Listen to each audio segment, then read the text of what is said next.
The discussion of Mr. Collins' offer was now nearly at an end, and Elizabeth had only to suffer from the uncomfortable feelings necessarily attending it, and occasionally from some peevish illusion of her mother. As for the gentleman himself, his feelings were chiefly expressed, not by embarrassment or dejection, or by trying to avoid her, but by stiffness of manner and resentful silence. He scarcely ever spoke to her, and the assiduous attentions which he had been so sensible of himself were transferred from the rest of the day to Miss Lucas, whose civility in listening to him was a seasonable relief to them all, and especially to her friend.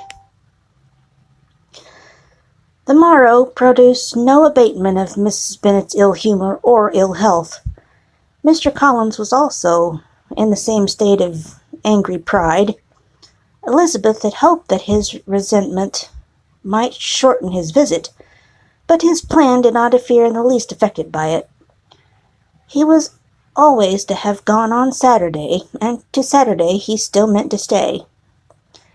After breakfast, the girls walked to Meryton to inquire of Mr. Wickham, if Mr. Wickham were returned, and to lament over his absence from Netherfield Ball.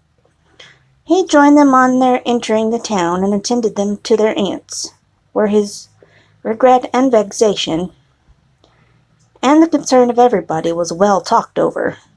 To Elizabeth, however, he voluntarily acknowledged that the necessity of his absence had been self-imposed. "I found," said he, as the time drew near, "that I had better not meet Mr. Darcy, that to be in the same room and the same party with him for so many hours together might be more than I could bear, and that scenes might arise unpleasant to more than myself." She highly approved his forbearance, and they had leisure for a full discussion of it, and for the full commendation which they civilly bestowed on each other, as Wickham and another officer walked back with them to Longbourn. And during the walk he particularly attended to her. His accompanying them was a double advantage. She felt all the compliment it offered to herself, and it was more acceptable to an occasion of introducing him to her father and mother. Soon after their return, a letter was delivered to Miss Bennet. It came from Netherfield, and was opened immediately.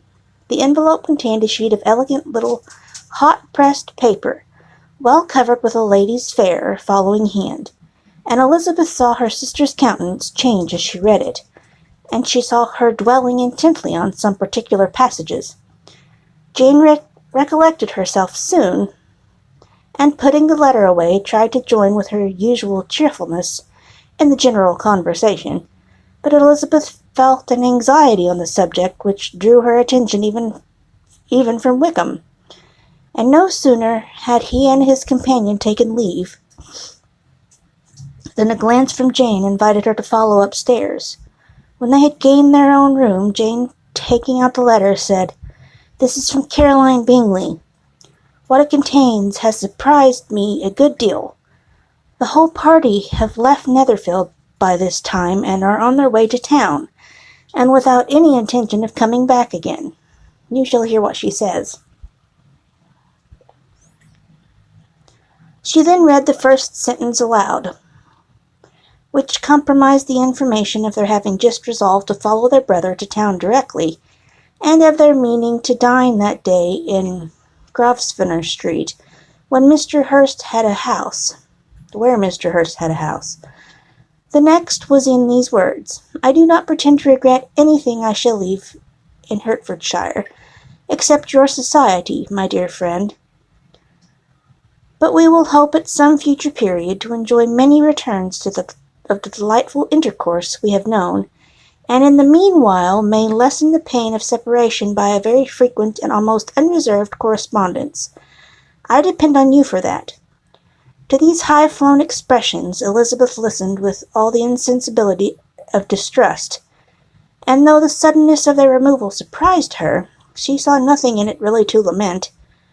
It was not to be supposed that their absence from Netherfield would prevent Mr. Bingley's being there, and as the loss of their society, she was persuaded that Jane must soon cease to regard it in the enjoyment of his.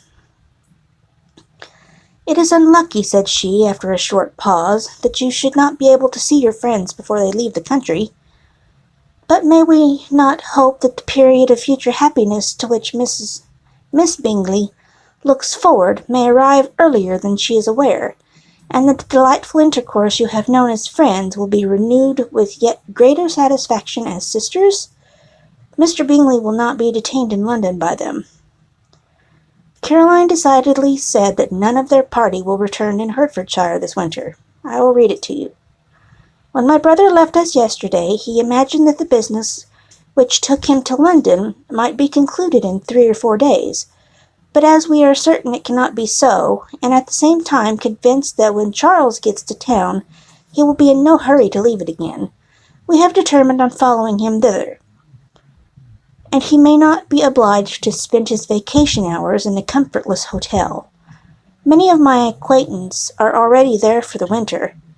I wish I could hear that you, my dearest friend, had any intention of making one in the crowd, but of that I despair. I sincerely hope your Christmas in Hertfordshire may abound in gaieties, which that season generally brings, and that your beaux will be so numerous to prevent your feeling the loss of 3, of whom we shall deprive you. It is evident by this," added Jane, "that he comes back no more this winter." "It is only evident that Miss Bingley does not mean he should." "What will you think so?" "It must be his own doing. He is his own master. But you do not know all. I will read you the passage which particularly hurts me. I will have no reserves from you. Mr. Darcy is impatient to see his sister, and to confess the truth. We are scarcely less eager to meet her again. I really do not think Georgiana Darcy has her equal for beauty, elegance, and accomplishments, and the affection she inspires in Louisa and myself is heightened into something still more interesting from the hope we dare to entertain of her being hereafter our sister. I do not know whether I even before mentioned to you my feelings on this subject, but I will not leave the country without confiding them, and I trust you will not esteem them unreasonable. My brother admires her greatly already. He will have frequent opportunity now of seeing her on the most intimate footing. Her relations all wish the connection as much as his own, and a sister's partiality is not misleading me, I think, when I call Charles most capable of engaging any woman's heart. With all these circumstances to favour an attachment and nothing to prevent it, am I wrong, my dearest Jane, in indulging the hopes of an event which will secure the happiness of so many? What think you of this sentence, my dear Lizzie? Said Jane as she finished it. Is it not clear enough? Does it not expressly declare that Caroline neither expects nor wishes me to be her sister, that she is perfectly convinced of her brother's indifference, and that if she suspects the nature of my feelings for him, she means, most kindly, to put me on my guard? Can there be any other opinion on the subject? Yes, there can, for mine is totally different. Will you hear it? Most willingly. You should have it in a few words.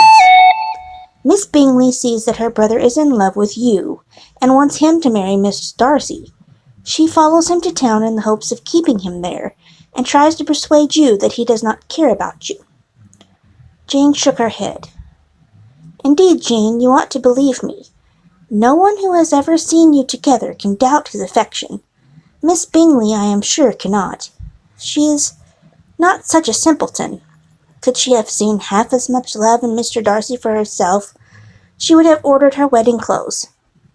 But the case is this. We are not rich enough or grand enough for them, and she is the more anxious to get Miss Darcy for her brother, from the notion that when there has been one intermarriage, she may have less trouble in achieving a second, in which there is certainly some ingenuity, and I dare say it would succeed, if Miss de Bourgh were out of the way. But, my dearest Jane, you cannot seriously imagine that Miss Bingley tells her brother greatly admires You cannot seriously imagine that Miss Bingley tells you her brother greatly admires Miss Darcy. He is in the smallest degree less sensible of your merit than when he took leave of you on Tuesday, or that it will be in her power to persuade him that instead of being in love with you, he is very much in love with her friend. If we thought alike of Miss Bingley, replied Jane, your representation of all this might make me quite easy, but I know the foundation is unjust. Caroline is incapable of wilfully deceiving anyone, and all that I can hope in this case is that she is deceived herself. That is right. You could not have started a more happy idea, since you will not take comfort in mine. Believe her to be deceived by all means. You have now done your duty by her, and must fret no longer. But, my dear sister, can I be happy, even supposing the best, in accepting a man whose sisters and friends are all wishing him to marry elsewhere? You must decide for yourself, said Elizabeth, and upon mature deliberation you find that the misery of disobliging his two sisters is more than equivalent to the happiness of being his wife. I advise you by all means to refuse him. How can you talk so? Said Jane, faintly smiling. You must know that I thought I should be exceedingly grieved over their disapprobation. I could not hesitate. I did not think you would, and being the case, I cannot consider your situation with much compassion. But if he returns no more this winter, my choice will never be required. 1,000 things may arise in 6 months. The idea of his returning no more Elizabeth treated with the utmost contempt. It appeared to her merely the suggestion of Caroline's interested wishes, and she could not for a moment suppose that those wishes, however openly or artfully spoken, could influence a young man so totally independent of everyone.